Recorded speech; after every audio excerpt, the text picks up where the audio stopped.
উলুবেড়িয়া কলেজে নবাগত আমার সমস্ত প্রিয় ছাত্রছাত্রীকে প্রথমেই নববর্ষের আন্তরিক শুভেচ্ছা ও ভালোবাসা জানাচ্ছি। আমি শিখা ঘোষ ম্যাম। আমি তোমাদের বিএনজিএম পেপার অর্থাৎ কম্পালসারি যে বাংলা অংশটা তোমাদের পাঠ্যক্রমের অন্তর্ভুক্ত রয়েছে তারই নৈবেদ্য কাব্যগ্রন্থ পাঠ্য রয়েছে তোমাদের রবীন্দ্রনাথ ঠাকুরের। সেই কাব্যগ্রন্থটি আমি তোমাদেরকে পড়াবো। আজ তোমাদের সঙ্গে আমার প্রথম ক্লাস। প্রথম ক্লাসে আমি সবাইকেই বলবো, তোমরা এই যান্ত্রিক পদ্ধতিতে এখন পড়াশোনা করছো, তাই এটাকে মানিয়ে নিয়ে সময়ের সঙ্গে নিজেকে ক্রমশ আরও উন্নত করে একটা ভালো রেজাল্ট করতে হবে এবং ভালো মানুষ হয়ে উঠতে হবে। এই অঙ্গীকার নিয়ে আমাদেরকে এগোতে হবে। যেহেতু আমাদের মুখোমুখি কোনো যোগাযোগ হচ্ছে না, সমস্তটাই একটা ভার্চুয়াল পদ্ধতিতে, একটা যান্ত্রিক পদ্ধতিতে হচ্ছে, তাই কে কোথায় কতটা বুঝতে পারছো, কোনখানটা পারলে না সেটা আমি বুঝতে পারছি না। সেটার জন্য তোমরা আমাকে যদি হোয়াটসঅ্যাপে বা আমার ফোনে যোগাযোগ করো, আমি অবশ্যই বুঝিয়ে দেব। আমি আমার মতো করে এই ভয়েস রেকর্ডিংয়ের মাধ্যমে তোমাদের এই কাব্যগ্রন্থ এবং এর অন্তর্গত প্রত্যেকটা কবিতা তোমাদেরকে বুঝিয়ে দেওয়ার চেষ্টা করছি। বাংলা সাহিত্য জগতের ধ্রুবতারা বিশ্বকবি রবীন্দ্রনাথ ঠাকুর, যিনি নিজেই বলেছিলেন, একটিমাত্র পরিচয় আমার আছে, সে আমি কবি মাত্র। তাই সাহিত্যের সকল শাখাতেই তার সমান পদচারণা থাকলেও একথা অনস্বীকার্য যে এই সব কিছুকে ছাপিয়ে গেছে তাঁর কবিসত্তা। এই কবিসত্তার নির্মাণ হয়েছে সীমার সঙ্গে অসীমের, খণ্ডের সঙ্গে পূর্ণের, ব্যক্তির সঙ্গে বিশ্বজগতের সংযোগ স্থাপনের মধ্য দিয়ে। জগৎকে তিনি দেখেছেন ঋষিসুলভ অখণ্ড দৃষ্টিতে, যার মাধ্যমে আনন্দরূপকে উপলব্ধি করেছেন। রবীন্দ্রনাথ তার জীবন স্মৃতিগ্রন্থে বলেছেন, সেই জগৎকে আর কেবল ঘটনাপূর্ণ বস্তুপূর্ণ করিয়া দেখা গেল না, তাহাকে আগাগোড়া পরিপূর্ণ দেখিলাম। তার এই প্রত্যয় দেশ কাল পাত্র নিরপেক্ষ বিশ্ব সত্যেরই প্রকাশ ঘটিয়েছে এবং তাই তিনি বিশ্বকবি। মাত্র 12 বছর বয়সে থেকে তিনি লেখালেখি শুরু করেছিলেন রবীন্দ্রনাথ ঠাকুর। আমরা জানি তার জন্ম 1861 খ্রিস্টাব্দে এবং মৃত্যু 1941 খ্রিস্টাব্দে। এই 80 বছরের দীর্ঘ জীবন তিনি শেষ পর্যন্ত সময় অবধি লেখালেখি করে গেছেন অবিশ্রান্তভাবে। 12 বছর বয়সে 1281 সালে তত্ত্ববোধিনী পত্রিকায় প্রকাশিত হয় রবীন্দ্রনাথ ঠাকুরের অভিলাষ কবিতাটি। এটিই তার প্রথম কবিতা, যদিও এতে কিন্তু কবির নাম উল্লেখ ছিল না। তার প্রথম স্বাক্ষরযুক্ত কবিতা হিন্দু মেলার উপহার, এটি 1875 খ্রিস্টাব্দে হিন্দু মেলায় পঠিত হয় এবং এটি ছিল হেমচন্দ্রের ভারত সঙ্গীতের অনুকরণে রচিত। এখান থেকেই রবীন্দ্রনাথের পথ চলার শুরু সাহিত্যের জগতে। আধুনিক বাংলা সাহিত্যে বিংশ শতাব্দীর প্রথমার্ধকে আমরা রবীন্দ্র প্রভাবিত যুগ বলে ধরে নিতে পারি। যেমন ঊনবিংশ শতাব্দীর শেষার্ধকে যেমন বঙ্কিম যুগ বলা হয়, তেমনি বিংশ শতাব্দীর প্রথমার্ধকে রবীন্দ্র যুগ নাম দেওয়া যেতে পারে। যদিও ঊনবিংশ শতাব্দীর 8 দশক থেকেই রবীন্দ্রনাথের নাম একজন কবি হিসাবে চারিদিকে ছড়িয়ে পড়তে শুরু করে। রবীন্দ্র কাব্যভাবনার সংযোগ পর্ব বা অন্তর্বর্তী পর্বের কাব্যগ্রন্থ হল নৈবেদ্য। এই প্রসঙ্গে তোমাদের বলে রাখি, সাহিত্য ঐতিহাসিক অসিত কুমার বন্দ্যোপাধ্যায় তার বাংলা সাহিত্যের ইতিবৃত্ত গ্রন্থে রবীন্দ্র কাব্যভাবনার পর্ববিভাগটিকে 7টি পর্যায়ে ভাগ করেছেন। তারই চতুর্থ পর্যায় বা সংযোগ পর্ব বা অন্তর্বর্তী পর্বেরই কাব্যগ্রন্থ হল নৈবেদ্য। এই কাব্যগ্রন্থটি প্রকাশিত হয় 1308 বঙ্গাব্দের আষাঢ় মাসে, আর ইংরেজি সাল হল 1901 এবং মাস জুলাই। কাব্যটি কবি তার পিতা মহর্ষি দেবেন্দ্রনাথ ঠাকুরকে উৎসর্গ করেছেন। নৈবেদ্য কাব্যগ্রন্থের যদি নামের দিকেই তাকাও, নৈবেদ্য মানে কি? ঈশ্বরের উদ্দেশ্যে যা আমরা নিবেদন করছি। তেমনি সেই ভাবনাকে মাথায় রেখেই রবীন্দ্রনাথ ঠাকুর নৈবেদ্যর মাধ্যমে একটা নতুন দিগন্তের উন্মোচন ঘটালেন। এই কাব্যে 21টি কবিতা গানের আকারে লেখা হয়েছে, যেগুলি গান আকারেই মানে গানেই গাওয়া হয় আর কি, এবং 78টি কবিতায় সনেট আকারে লেখা। সনেট বলতে আমরা কি বুঝি বলতো? সনেট হলো চতুর্দশপদী বিশেষ একটা কাব্য রীতি, যার দুটি অংশ। একটিকে বলা হয় অষ্টক, অর্থাৎ প্রথম 8টা লাইন থাকে সাধারণত, এবং পরে থাকে 6টা লাইন, এবং প্রত্যেকটা লাইনের মধ্যেও, কবিতার চরণের মধ্যেও 14টি করে অক্ষর থাকে সাধারণভাবে। এর কিছু ব্যতিক্রমও ঘটে। এই যে বিশেষ কাব্যরীতি, বাংলা ভাষায় এর প্রথম স্রষ্টা কিন্তু কবি মধুসূদন দত্ত। রবীন্দ্রনাথ তার এই কাব্যে সনেটগুলোর মাধ্যমে এক নবজাগ্রত ভারতের জীবন পিপাসাকে আপন মনের মাধুরী মিশিয়ে প্রকাশ করলেন। ত্যাগ, ক্ষমা, বৈরাগ্য ইত্যাদির প্রতি কবির অনুরাগ কবিকে মহান আধ্যাত্মিক জীবনের সঙ্গে পরিচয় করিয়ে দিল, যার মূলে নিহিত ছিল রবীন্দ্রনাথের পারিবারিক সূত্রে প্রাপ্ত ঔপনিষদিক চেতনা।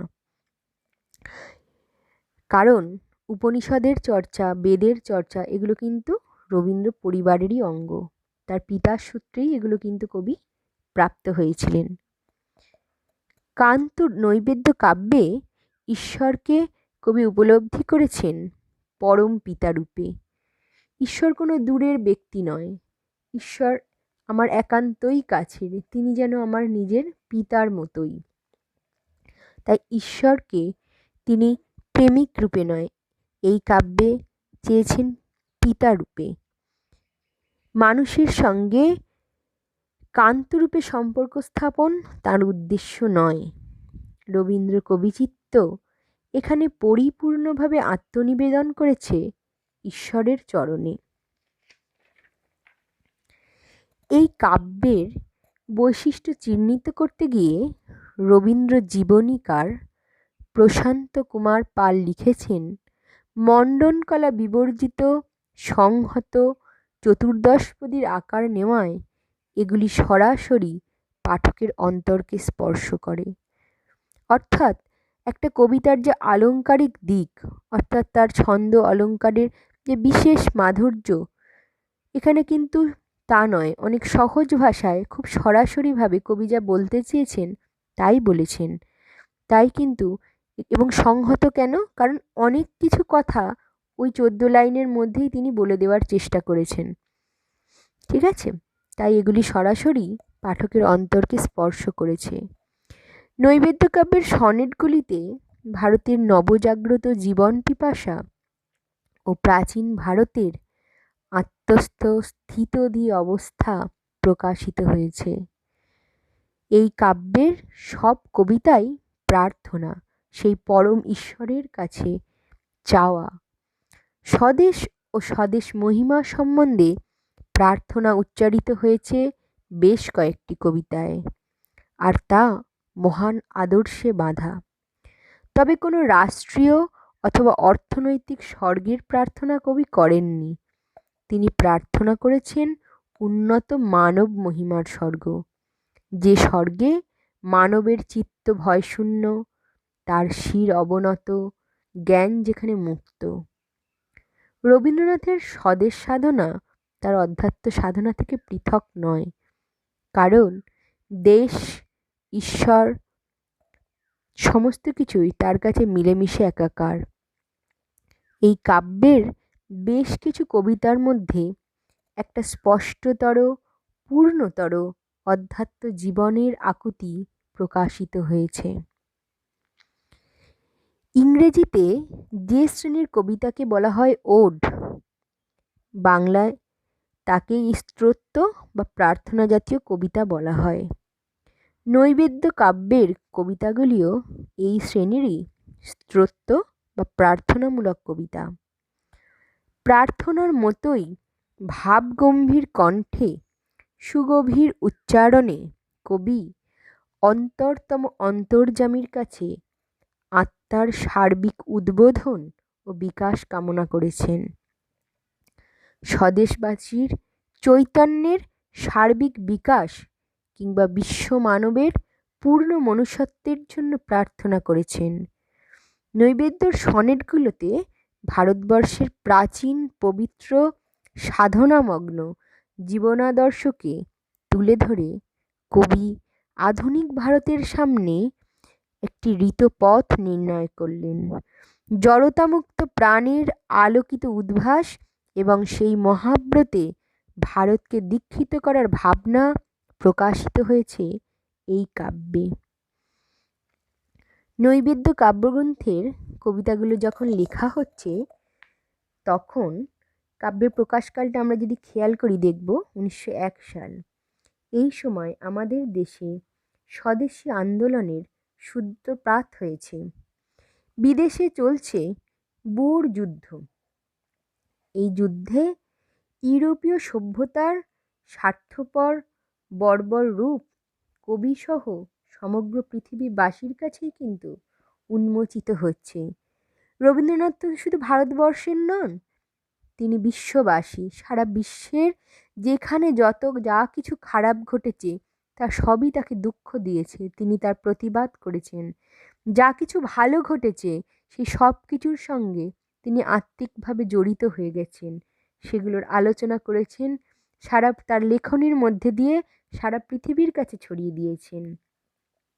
আসলে ঊনবিংশ শতাব্দীর শেষ দিক থেকেই ইউরোপে এই নব উন্মেষিত জাতীয়বাদী অভ্যুত্থান ঘটতে শুরু করেছিল। আসলে পাশ্চাত্যের জাতীয়তাবাদী শক্তিগুলোর যে বর্বর আস্ফালন, কপটচারিতা, তাদের যে স্বার্থপরতা, এটা রবীন্দ্রনাথকে ভাবিয়ে তুলেছিল। এবং এই প্রেক্ষাপটে এই মুখোশ উন্মোচন করা পাশ্চাত্য শক্তিগুলোর খুবই জরুরি ছিল। এবং সেই মুখোশ উন্মোচনের ক্ষেত্রে বেশ কিছু সমস্যাও ছিল। তা সত্ত্বেও কবি কিন্তু মনুষ্যত্বের অবমাননাকে কখনোই মেনে নেননি। বারবার তার লেখনীর মধ্যে দিয়ে তিনি তার প্রতিবাদ করেছেন। তিনি তার লেখনীর মধ্যে দিয়ে মানুষের মধ্যে সেই শুভ সত্তা, সেই শুভ চেতনাকে বারংবার জাগ্রত করতে চেয়েছেন। তার কাছে আফ্রিকা কবিতাতেও যদি আমরা দেখি তাহলে দেখব যে মন্দিরে পুজোর ঘণ্টা বাজছে, আরতি হচ্ছে, অথচ একদিকে মানহারা মানবী লাঞ্ছিত হচ্ছে, সে শিক্ষার পাচ্ছে না, অন্ধকারে আঁধারে থেকে যাচ্ছে। তাই কবির কাছে এই ঘণ্টা বাজিয়ে আয়োজন করে দেবতার আরাধনা করা কিন্তু নিষ্ফল, কারণ তিনি মনে করেন যে মানুষের মধ্যেই দেবতার অধিষ্ঠান। এই কাব্যে যে প্রথম কবিতাটি তোমাদের পাঠ্য রয়েছে সেটা হচ্ছে এই কাব্যের 30 সংখ্যক কবিতা। এই কবিতাগুলোর বিশেষ কোনো নাম দেওয়া হয়নি, সংখ্যায় চিহ্নিত করা হয়েছে। তাই প্রথম পংক্তিটিকে ধরে নিয়েই যদি আমরা কবিতার নাম ধরে নিই, বৈরাগ্য সাধনে মুক্তি সে আমার নয়। কবি বলছেন বৈরাগ্য সাধনে মুক্তি সে আমার নয়, অসংখ্য বন্ধন মাঝে মহানন্দময় লভিব মুক্তির স্বাদ। অর্থাৎ যে সাধনা এই সংসার থেকে বিমুখ হয়ে সন্ন্যাস নিয়ে আত্ম উন্নতির জন্য, সেই সাধনা আমার নয়। আমি শুধু আত্মমুক্তি চাই না, আত্ম উন্নতি চাই না, বৈরাগ্য চাই না, আমি চাই অসংখ্য বন্ধন। এই বন্ধন ভালোবাসার বন্ধন, এই বন্ধন সুখ দুঃখের বন্ধন, এই বন্ধনের মধ্যে থেকেই আমি মহানন্দময় লভিব মুক্তির স্বাদ। অর্থাৎ বন্ধনের মাঝেই তিনি মুক্তির কথা বলেছেন, বারংবার বলেছেন। সীমার মাঝে তিনি অসীমকে উপলব্ধি করতে চেয়েছেন, বারবার চেয়েছেন। তাই বিশ্বপিতার কাছে, পরম পিতার কাছে, ঈশ্বরের কাছে তিনি প্রার্থনা করছেন, কি বলছেন? এই বসুধার মৃত্তিকার পাত্রখানি ভরি বারংবার তোমার অমৃত ঢালি দিবে অবিরত, নানা বর্ণ গন্ধময়। তিনি ঈশ্বরের কাছে প্রার্থনা করছেন যে এই পৃথিবীর মাটির পাত্র যেটি, অর্থাৎ এই পৃথিবী যে মাটি দিয়ে তৈরি, সেই মাটি মায়ের পাত্র তুমি ভরে দাও প্রভু। কি দিয়ে ভরে দাও? তোমার অমৃত দিয়ে, নানা বর্ণগন্ধময়। নানা বর্ণগন্ধময় মানে এই পৃথিবীতে চলতে গেলে যেমন ভালো সময় আসবে, তেমন খারাপ সময় আসবে। যেমন সুখ আসবে, তার পিছনে দুঃখ আসবে। আলোর পিছনে অন্ধকার আসবে, জোয়ারের পরে ভাটা আসবে। এই বৈপরীত্য নিয়েই সংসার। এর মধ্যেই কবি সেই মহানন্দকে উপলব্ধি করতে চেয়েছেন। প্রদীপের মতো সমস্ত সংসার মোর লক্ষ্যবর্তিকায় জ্বালায়ে তুলিবে আলো তোমারই শিখায়, তোমারই মন্দির মাঝে। অর্থাৎ যেন এখানে লক্ষ্য, একটা প্রদীপে যদি লক্ষ লক্ষ শিখা জ্বলে, একটা প্রদীপের যদি লক্ষ লক্ষ মুখ হয়, সেই প্রতিটি মুখেই যদি একটা করে আলো জ্বলে, তাহলে এই সংসার রূপ যে প্রদীপ, এই যে পৃথিবীতে, তার নানা দিকে নানা আলো জ্বলে উঠুক, তুমি সেই আলো জ্বালিয়ে দাও। ঠিক আছে? তোমার এই বিশ্ব সংসার মন্দির মাঝে থেকেই যেন সেই আলোকে আমি উপলব্ধি করতে পারি। আমার নিজের জীবন যেমন আলোকিত হবে, আমার চারপাশটাও আলোকিত হোক। আমি একা ভালো থাকবো, এটা কখনোই রবীন্দ্রনাথ চাননি। ইন্দ্রিয়ের দ্বার রুদ্ধ করি যোগাসন, সে নহে আমার। ঠিক আছে? অর্থাৎ আমরা যেটা আচারের বিচারের একটা বেড়া জালে নিজেদেরকে সবসময় আবদ্ধ করে ফেলি, শুধু উপাচার, শুধুই ফল ফুল ভর্তি করে ঈশ্বরের কাছে, মন্দিরের দ্বার রুদ্ধ করে ঈশ্বরের কাছে প্রার্থনা করলেই কি ঈশ্বরকে উপলব্ধি করা যায়? যায় না। তাকে অন্তরে উপলব্ধি করতে হয়, তাকে কর্মের মধ্যে দিয়ে উপলব্ধি করতে হয়, তাকে সেবার মধ্যে দিয়ে উপলব্ধি করতে হয়। শুধু পুজো উপচার করলেই ঈশ্বরের সেবা করা হয় না, মানুষের পাশে দাঁড়াতে হয়। যে একই কথা বিবেকানন্দও বলে গেছেন, জীবে প্রেম করে যেই জন, সেই জন সেবিছে ঈশ্বর। যে কিছু আনন্দ আছে দৃশ্যে গন্ধে গানে, তোমার আনন্দ রবে তার মাঝখানে। অর্থাৎ আমি আমার সমস্ত সত্তা দিয়ে, আমার 10 ইন্দ্রিয়, 10 ইন্দ্রিয় কেন বললাম? আমাদের 5টা ইন্দ্রিয়, তার যে 5টা কর্ম, সেটা একটা কর্মেন্দ্রিয়, একটা জ্ঞানেন্দ্রিয়, চক্ষু, কর্ণ, নাসিকা, জিহ্বা, ত্বক। আবার এদের যেগুলো কাজ, দর্শন, শ্রবণ, গন্ধ অনুভব করা, স্পর্শ করা, ঠিক আছে, স্বাদ অনুভব করা, এই সমস্ত, এবং এছাড়াও যেটা রয়েছে আমাদের মন, আমাদের চেতনা, এই সমস্ত সত্তা দিয়ে আমি এই পৃথিবীর যা কিছু আনন্দ প্রাণ ভরে কবিতা উপলব্ধি করতে চেয়েছেন।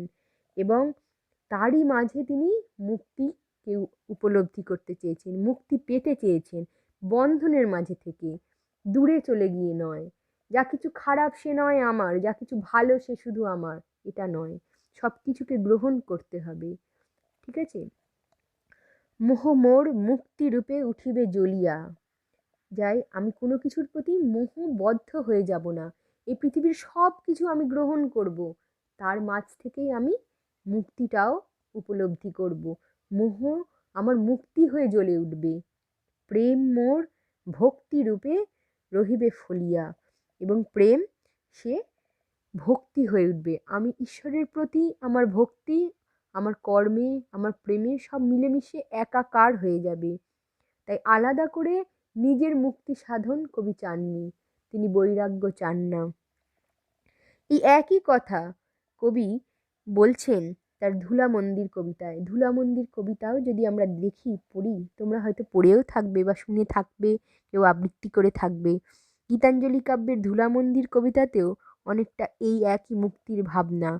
সেখানে কবি বলছেন, ভজন পূজন সাধন আরাধনা সমস্ত থাক পড়ে, রুদ্ধ দ্বারে দেবালয়ের কোণে কেন আছি সরে, অন্ধকারে লুকিয়ে আপন মনে কাহারে তুই পুজিস সঙ্গোপনে, নয়ন মেলে দেখ দেখি তুই চেয়ে, দেবতা নাই ঘরে। অর্থাৎ তিনি বলছেন যে রুদ্ধ করে দেবালয়ের দ্বার, কি হবে এইভাবে পূজা করে? চোখ চেয়ে দেখো এখানে কি সত্যি দেবতা আছেন? বলছে নেই, দেবতা নাই ঘরে। তিনি গেছেন যেথায় মাটি ভেঙে করছে চাষা চাষ, পাথর ভেঙে কাটছে যেথায় পথ, খাটছে 12 মাস। এই একই কথা দেখো তিনি এখানেও বলছেন যে ইন্দ্রিয়ের দ্বার রুদ্ধ করি যোগাসন, সে নহে আমার।